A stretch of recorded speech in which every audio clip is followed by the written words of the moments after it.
report Mueller wastes only one paragraph, citing the statute under which he is submitting his report, before he gets to the heart of the matter. The Russian government interfered in the 2016 election in a sweeping and systemic fashion. If the Mueller report does nothing else, it puts to rest the Russia hoax, and Trump's insistence that he accepts Vladimir Putin's denials that Russia had anything to do with the election of 2016. The Russians helped Trump get elected, and he accepted their help. In the very next paragraph, Mueller cites the reason for the investigation of the Trump campaign, going straight to the man who was first informed by the Russian government that they sought to assist the Trump campaign in the 2016 election.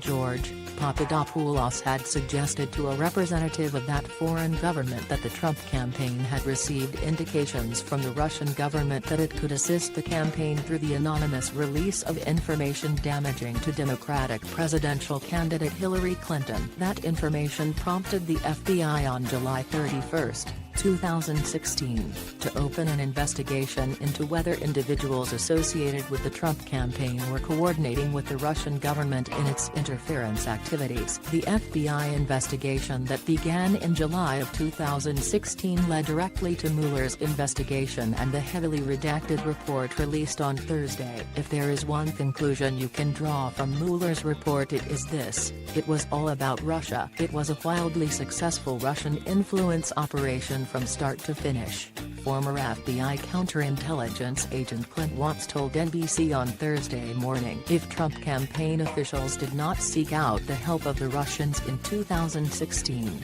they certainly accepted it, according to the Mueller report, which cites dozens of contacts between members of the Trump campaign and Russians during the campaign. At no point did anyone connected with the campaign contact law enforcement agencies such as the FBI and report these contacts. To the contrary, the Trump campaign made continual use of the help the Russians provided to the campaign when Trump repeatedly and approvingly cited the release of the Democratic Party emails hacked by the Russians and released by WikiLeaks. He cited WikiLeaks and the hacked emails more than 160 times at rallies and in interviews in the closing weeks of the campaign. According to the Mueller report, contacts between Trump officials and representatives of the Russian government and individuals close to President Vladimir Putin continued after Trump won the election and was engaged in the presidential transition. Mueller takes 198 pages in Volume 1 of his report to discuss these contacts between the Russian government and employees and associates of Donald Trump and the help they provided to the Trump campaign. More contacts with Russians took place after Trump was inaugurated. Mueller then takes 182 pages to discuss Trump's attempts to halt or interfere with his investigation. The President of the United States took a variety of actions towards the ongoing FBI investigation into Russia's interference in the 2016 presidential election and related matters that raised questions about whether he had obstructed justice.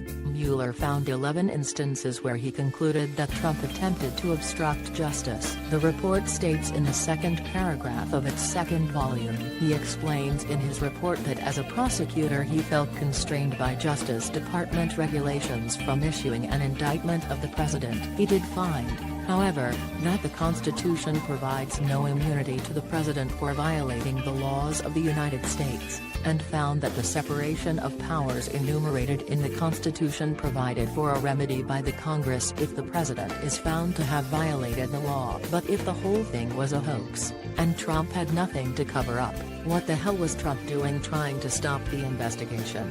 And there we are. It's worth going back and having a look at how the Mueller report deals with the genesis of the whole attempt by Russia to influence the election of 2016 on behalf of Donald Trump. Mueller established without a doubt that the Russians hacked the Democratic Party's emails. Mueller established without a doubt that the Russians reported this fact to a member of the Trump campaign, George Papadopoulos, through Joseph Mifsud in London in the spring of 2016. just after the GRU hacking was complete. The report makes it clear that Mueller's investigators saw Mifsud, if not as an active GRU agent, at least as a man with extensive connections with Russian intelligence and among senior Kremlin officials. It was the shadowy Mifsud to whom the Russians turned when they decided to reach out to the Trump campaign with their offer to provide dirt on Hillary Clinton in the form of thousands of emails. It's well known by now, and well covered in the Mueller report, that Mifsud introduced young Papadopoulos to several Russians,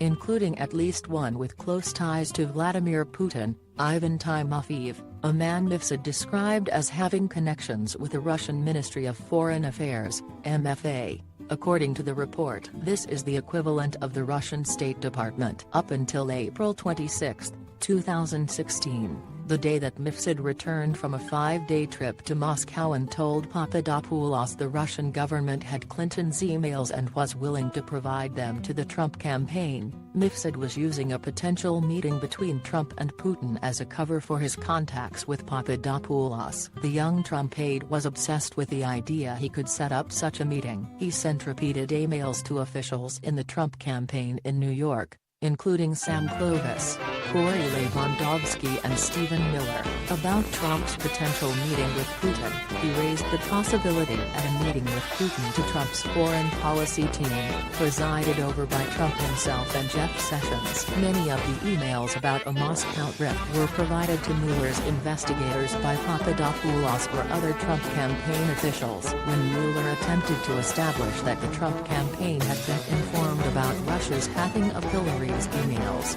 suddenly the emails evaporated, and everybody developed memory problems. No Trump campaign officials admitted that Papadopoulos had reported about the Russian dirt to them. They said they couldn't recall. Papadopoulos, who remembered every contact he had with the campaign about potential Trump trips to Russia, couldn't recall if he had reported to the campaign that the Russians were offering to help Trump. There are very few redactions throughout Mueller's discussion of Papadopoulos and the Russian offer of Hillary's emails made by Mifsud in London. A few investigative technique redactions around Mifsud and his Russian intelligence connections, and one or two grand jury redactions in footnotes regarding contacts between Papadopoulos and Lewandowski and Clovis. But when the Mueller report reaches the heart of the matter, a section titled Trump Campaign Knowledge of Dirt, the pages bloom with blacked out text. At the same time, people like Clovis and Lewandowski and Miller can't recall any conversations with Papadopoulos about dirt on Hillary Clinton. Suddenly the grand jury steps in to deny details that might bear on these matters. Every time Mueller's investigators get close to establishing any kind of collusion between the Trump campaign and Russians, everybody starts coming down with memory problems and huge sections of the report are redacted. The same thing happens throughout the Mueller report. How WikiLeaks got the Clinton emails and what they did with them. Grand jury says, not so fast, Buster. It's Sharpie time. Carter Page goes to Moscow? Grand jury says no.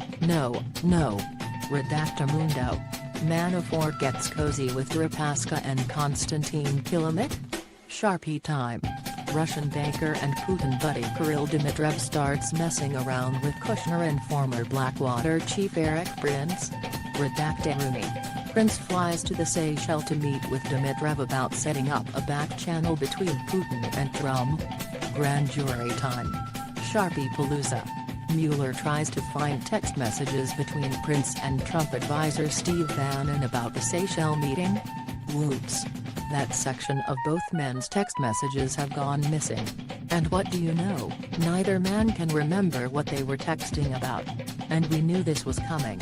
Mueller reports that in his written interrogation of Trump about Russian interference in the election and his possible obstruction of justice, the president said he can't recall or can't remember, or has no specific recollection 30 separate times. In fact, every time Mueller and his investigators got close to establishing a conspiracy between the Trump campaign and the Russian government, texts and emails went missing, memories failed and people just out and out lied. Trump and his people knew that the Russians had offered help to their campaign, and they began by denying any Russian contacts outright. This is called circling the wagons. Trump and his associates lied for months and months about whether they had had any contacts with Russians. They kept up the lying, and when the FBI began investigating them, several Trump associates like Flynn and Papadopoulos told more lies, were indicted and later pled guilty. After that, the rest of the Trump gang got the message and quickly converted their denials into "I can't recall." Trump people clammed up and closed ranks around the issue of whether the Russians told them they had dirt on Hillary Clinton way back in April of 2016. When the Mueller report got close to revealing evidence that Trump and his campaign had anything to do with Russians,